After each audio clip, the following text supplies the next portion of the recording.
মৰমৰ শিক্ষাৰ্থীসকল আজি আমি অনুশীলনী 9A ৰ কোৱেশ্চন নম্বৰ 12 ৰ পৰা আৰম্ভ কৰো মই কোৱেশ্চনটো বৰ্ডত লিখি থৈছো চোৱাচোন 12 নম্বৰ প্ৰশ্নটো হৈছে এখন বৰ্গাকাৰ খেলপথাৰৰ দীঘ 55 মিটাৰ এখন আয়তাকাৰ খেলপথাৰৰ দীঘ 90 মিটাৰ আৰু প্ৰস্থ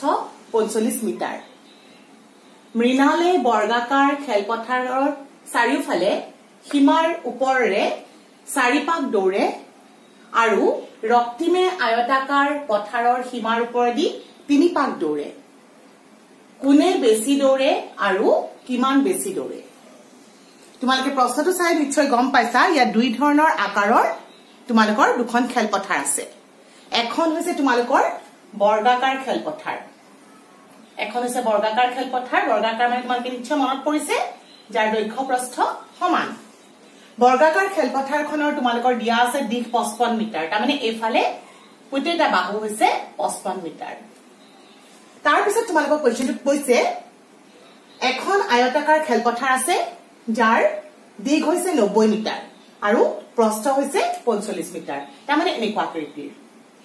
আয়তাকাৰৰ এখন খেলপথাৰ আছে যাৰ দীঘ হৈছে 90 মিটাৰ আৰু প্ৰস্থ হৈছে 45 মিটাৰ হল এতিয়া তোমালোকক কি কৈছে এটো দীঘ আৰু এটো প্ৰস্থ এটা তোমালোকক কোৱেশ্চনত কৈছে মৃণালে বৰ্গাকাৰ খেলপথাৰৰ সীমাৰ ওপৰেৰে 4 পাক দৌৰে মৃণাল নামৰ এজন লৰাই কি কৰিছে বৰ্গাকাৰ খেলপথাৰৰ সীমাৰ ওপৰেৰে অৰ্থাৎ এনেকে কৰি 4 পাক দৌৰিছে এটা তোমালোকে চোৱা সীমাৰ ওপৰেৰে যদি এপাক দৌৰে এনেকে সাৰা ইয়াৰ পৰা আৰম্ভ কৰিছে এনেকে গৈ এখিনি পালেহি এপাক দৌৰা মানে কি মৃণালে পৰিসীমাৰ ওপৰেদি দৌৰিছে অৰ্থাৎ তোমাক সুধিছে কিমান দৌৰিছে আৰু ৰক্তিমে আয়তাকাৰ পথাৰৰ সীমাৰ ওপৰেদি 3 পাক দৌৰে কোনে বেছি দৌৰে অৰ্থাৎ ইয়াতে এইখনৰ ওপৰেদি দৌৰিছে মৃণালে দৌৰিছে আৰু কেই পাক দৌৰিছে 4 পাক এই বৰ্গাকাৰ খেলপথাৰখনৰ ওপৰেদি আৰু ইফালে ৰক্তিমে কি কৰিছে এই আয়তাকাৰ পথাৰখনৰ ওপৰেদি দৌৰিছে ৰক্তিমে মুঠতে কেই পাক দৌৰিছে 3 পাক এটা আমাৰ প্ৰশ্নটো হৈছে কোনে বেছি দৌৰে আৰু কিমান বেছি দৌৰে এটা চোৱা মৃণালে তোমালোকৰ কিমান দৌৰিছে উলিয়াবৰ কাৰণে 4 পাকত কিমান দৌৰিছে উলিয়াবৰ কাৰণে আমি প্ৰথমে মৃণালে 1 পাকত কিমান দৌৰিছে হেতু উলিয়াই দিব লাগিব 1 পাকত কিমান দৌৰিছে আমি কেনেকৈ উলিয়াম আমি পৰিসীমাটো উলিয়াম পৰিসীমাৰ মুঠ দৈৰ্ঘ্য হৈছে মৃণালে 1 পাকত অতিক্ৰম কৰা দূৰত্ব তাৰ পিছত 4 পাক উলিয়াবলৈ মই কি কৰিব লাগিব 1 পাকত যিমান দূৰ অতিক্ৰম কৰিছে 4 পাকত 4 গুণ কৰিব 4 গুণ অৰ্থাৎ মই 4 ৰে পূৰণ কৰিম তেতিয়া মৃণালে অতিক্ৰম কৰা দূৰত্বটো পাই যাম তাৰ পিছত মই বৰ্গাকাৰখনলৈ আহিলো আয়তাকাৰখনৰ ওপৰেদি ৰক্তিমে দৌৰিছে সীমাৰ ওপৰেদি গতিকে 1 পাকত কিমান দৌৰিব এটা পইণ্টৰ পৰা যেটা ষ্টাৰ্ট কৰিব এটা বিন্দুৰ পৰা আৰম্ভ কৰিলে ধৰা ইয়াৰ পৰা আৰম্ভ কৰিছে এনেকে গৈ আহি আকৌ যেটা এটা পইণ্ট পাব সীমাৰ ওপৰেৰে ওপৰেৰে চিনটো দিয়া নাই মচি যাব কাৰণে 1 পাক মুঠ দৌৰতে অতিক্ৰম কৰা দূৰত্ব তাৰমানে পৰিসীমাটো গতিকে 3 পাকত কিমান দৌৰিব 3 গুণ দৌৰিব অৰ্থাৎ 3 ৰে পূৰণ কৰিলে আমি ৰক্তিমে অতিক্ৰম কৰা দূৰত্বটো পাই যাম তাৰ পিছত তোমালোকৰ প্ৰশ্নটো হৈছে কোনে বেছি দৌৰে আমি ক্যালকুলেশন কৰিলে দেখিয়ে যাম কোনে বেছি দৌৰিছে আৰু কিমান বেছি দৌৰিছে উলিয়াবৰ কাৰণে আমি তাৰ পাৰ্থক্যটো উলাব লাগিব গতিকে মই প্ৰথমতে চিত্ৰটোৰ কোৱেশ্চনটোৰ পৰা চিত্ৰটো আঁকি লৈছো চিত্ৰটো এনেকুৱা নহয় যে চিত্ৰটো ছবি মানে আঁকিবই লাগিব বুলি কথা নাই মই বুজিবৰ সুবিধাৰ কাৰণেহে চিত্ৰটো আঁকি লৈছো সৰি কাৰণ মই এটা প্ৰশ্নটো মুছি দিব লাগিব চিত্ৰটো আঁকিলে গোটেই ইনফৰমেশনখিনি মোৰ চিত্ৰটোৰ পৰা আহি যাব আৰু মই ইয়াত চাই ক্যালকুলেশনখিনি কৰিব পাৰিম সেই কাৰণে মই প্ৰথমতে চিত্ৰটো আঁকি লৈছো এতিয়া মই তোমালোকৰ এই কোৱেশ্চন এখিনি মুছি দিছো হা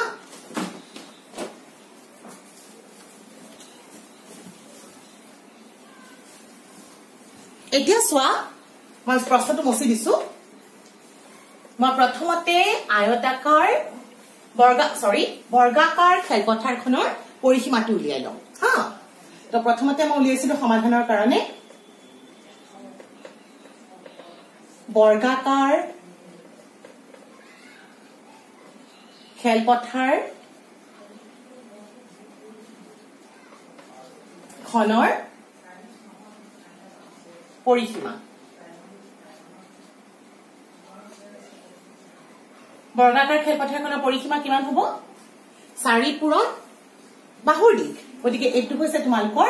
4 পূৰণ বাহুৰ দিশ এইটো হ'ল আমাৰ সূত্ৰটো তোমালোকৰ বাহুৰ দিশ কিমান দিয়া আছে 55 মিটাৰ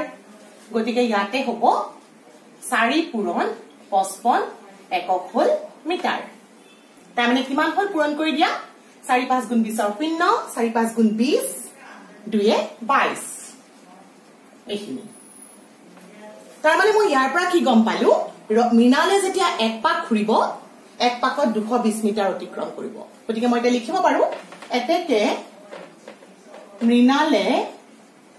এক পাকত কাৰণ বৰ্গাকাৰ পথাৰৰ চাৰিফালে ঘুৰিছে এক পাকত অতিক্ৰম কৰা দূৰত্ব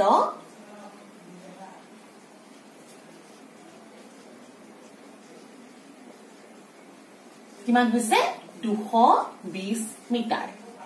এটা মৃণালে কেই পাক মাৰিছে 4 পাক ঘুৰিছে গতিকে মই এতিয়া মৃণালে 4 পাকত কিমান অতিক্ৰম কৰিব হেতু উলিয়াই লম এখিনি মোৰ কামটো হৈ গৈছে গতিকে মই এখিনি মচি দিছো হা 4 পাকটো উলাম এতেকে মৃণালে 4 পাকত অতিক্ৰম কৰা দূৰত্ব তাৰ কাৰণে মই কি কৰিম 4 গুণ কৰিম অৰ্থাৎ 4 পূৰণ 220 মিটাৰ ক্যালকুলেশন কৰিলে কিমান পাম 088 880 মিটাৰ পালো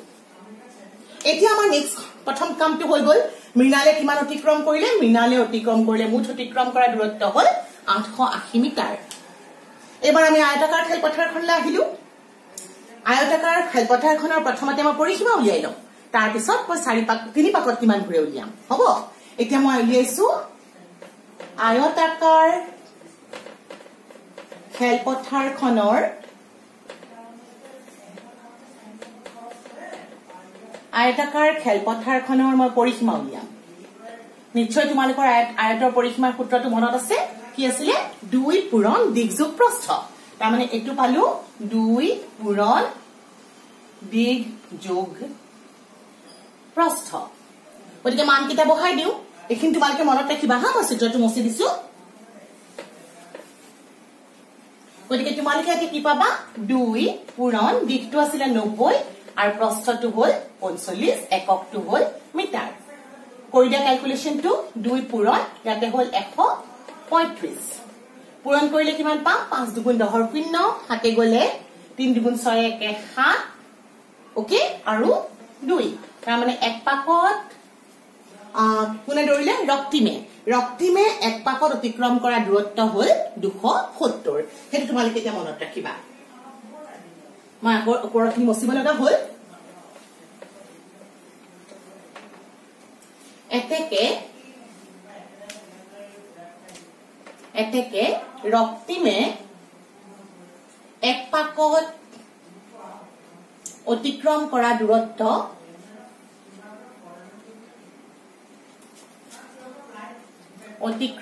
দূৰত্ব কিমান হ'ল 270 মিটাৰ এটা ৰক্তিমে পথাৰখনৰ খেলপথাৰখনৰ কেই পাক মাৰিছিল 3 পাক তাৰমানে 3 গুণ যাব এতেকে ৰক্তিমে 3 পাকত অতিক্ৰম কৰা দূৰত্ব কিমান হ'ব 3 পূৰণ 270 মিটাৰ মই নাতিবৰ কাৰণে সমান চিহ্ন অকন বেকা কৰিছো তোমালোকে কিন্তু সমান চিহ্নৰ তলে তলে সমান চিহ্ন দিবা দেই গতিকে কি পালো 0 7 3 গুণ 21 1 হাতে গল 2 3 দুগুণ 6 7 8 810 মিটাৰ এটা তোমালোকে পালা ৰক্তিমে অতিক্ৰম কৰা মুঠ দূৰত্ব হ'ল 810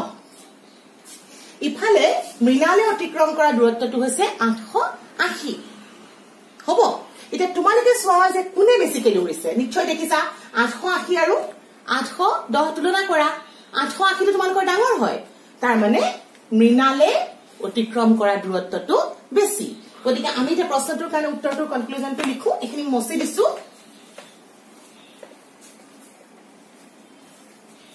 যেহেতু 880 মিটাৰ ডাঙৰ কাটকে ডাঙৰ 810 মিটাৰতকে এতেকে মৃণালে অতিক্ৰম কৰা দূৰত্ব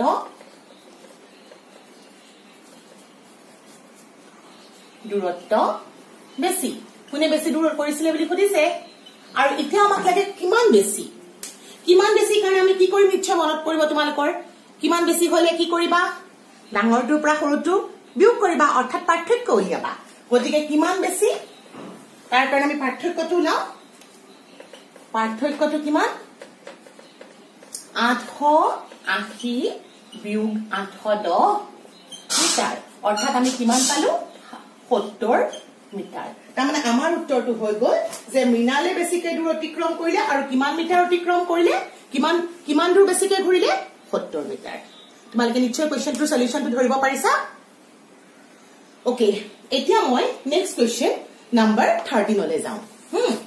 মই এইটো প্ৰশ্ন মুছি দিছো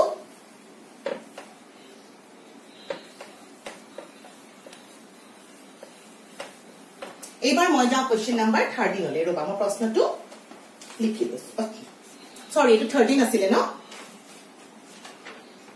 মই নেক্সট কোৱেশ্চন নাম্বাৰ 14 ত যাওঁ আগৰটো 13 আছিল দে মই ভুলতে তোমালোকক এয়া বুলি কৈছিলো 12 বুলি কৈছিলো আছতে আগৰটো 13 নাম্বাৰ হয় এইবাৰ কিতাপৰ লগত মিলাব পাৰিবা নেক্সট কোৱেশ্চনটো হ'ল এখন মই কিতাপৰ পৰা লিখি দিছো তোমালোকক কোৱেশ্চনটো এখন বৰ্গাকাৰ পথাৰৰ দিশ বৰ্গাকাৰ পথাৰৰ দিশ 60 মিটাৰ ওকে পথাৰখনৰ চাৰিওফালে সীমাত পথাৰখনৰ চাৰিওফালে সীমাত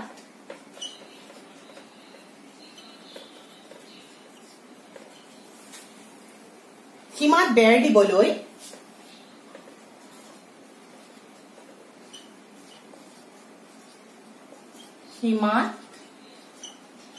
বেৰ দিবলৈ 5 মিটাৰৰ মূৰে মূৰে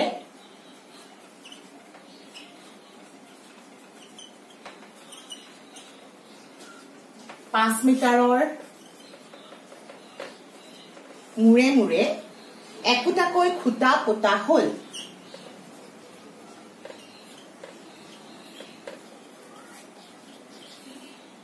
একোটাকৈ খুঁটা পোতা হল কিমানটা খুঁটাৰ প্ৰয়োজন হ'ব কিমানটা খুঁটাৰ প্ৰয়োজন হ'ব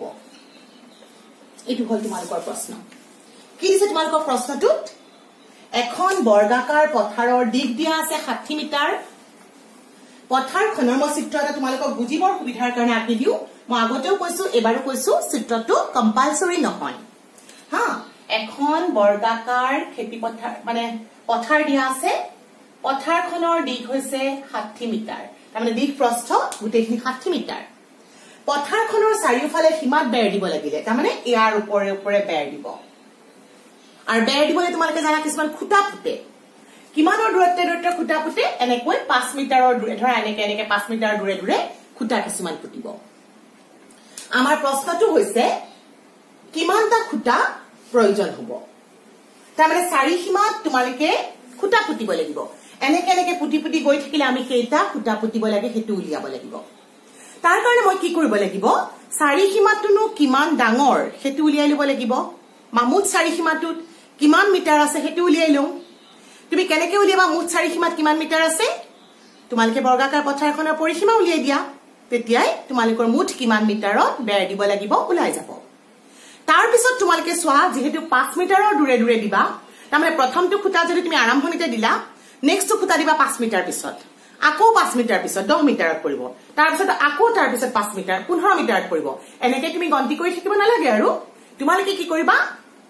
যেহেতু 5 মিটাৰৰ মূৰে মূৰে দিব গতিকে তোমালোকে 5 এৰে হৰণ কৰি দিলে তোমালোকে কি পাই যাবা মুঠ ৰিজাল্টটো পাই যাবা হ'ব গতিকে আমি এটা হেখিনি কৰো প্ৰথমতে মই কি কৰি বৰ্গাকাৰ পথাৰখনৰ পৰিসীমাটো উলিয়াই লওঁ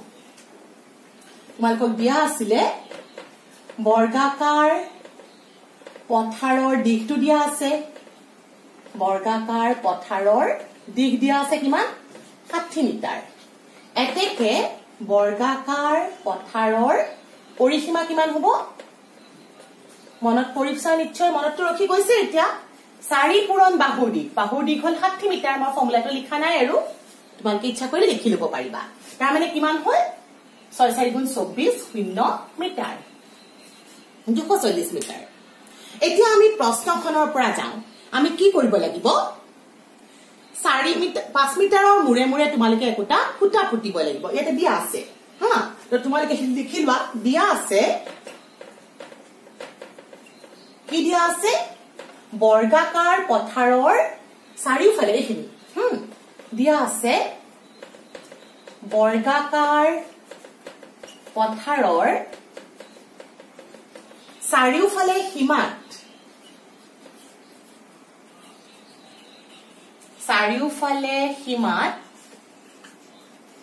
5 মিটাৰৰ মুৰে মুৰে একোটাকৈ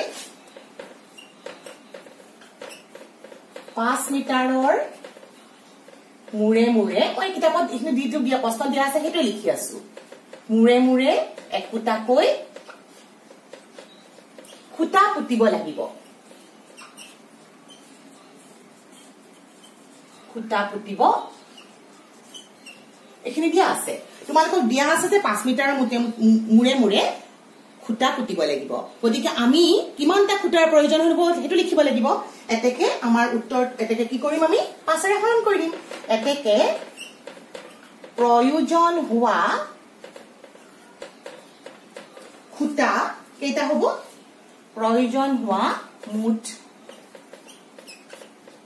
খুঁটাৰ সংখ্যা কেইটা হ'ব তুমি মুঠ যিটো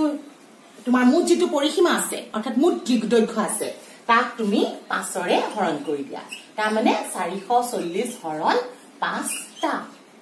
এটা হৰণটো কৰি দিয়া ক্যালকুলেশনটো কিমান হ'ব 5 4 গুণ 20 হাতত থাকি গল 4 4 শূন্য 40 তাৰ মানে 8 5 গুণ 40 টা তাৰ মানে তোমালোকে এটা উত্তৰটো কিমান পালা যে তোমালোকে যদি 5 মিটাৰৰ মুৰে মুৰে খুঁটা দিয়া এনেকে তোমালোকক মুঠতে 48 টা খুঁটাৰ প্ৰয়োজন হ'ব হ'ব এটা লিখিছো প্ৰয়োজন হোৱা মুঠ খুঁটাৰ সংখ্যা কিমান মুঠ যেটো 240 মিটাৰ আছিল 5 মিটাৰ মুৰে মুৰে দিছিলা গতিকে তুমি 5 ৰে হৰণ কৰি দিলা ঠিক আছে ওই কাৰণ তুমি সসন এক প্ৰথম মিটাৰ দিলা তাৰছত 5 আহিল 10 মিটাৰ 2 নম্বৰটো পৰিব 10ক 2 ৰে হৰণ কৰিলে 10ক 5 ৰে হৰণ কৰিলে 2 নপোৱা জানো তেনেকে নেক্সট 15ক পৰিব 15ক 5 ৰে হৰণলে 3 হ'ব একে ধৰণে মই 240ক যেতিয়া 5 ৰে হৰণ কৰি দিম মই মুঠ খুঁটাৰ পৰিমাণটো সংখ্যাটো পাই যাম হ'ব নেক্সট কিটা সলিউশন মই নেক্সট ভিডিওটোত কৰি দিম ঠিক আছে থ্যাংক ইউ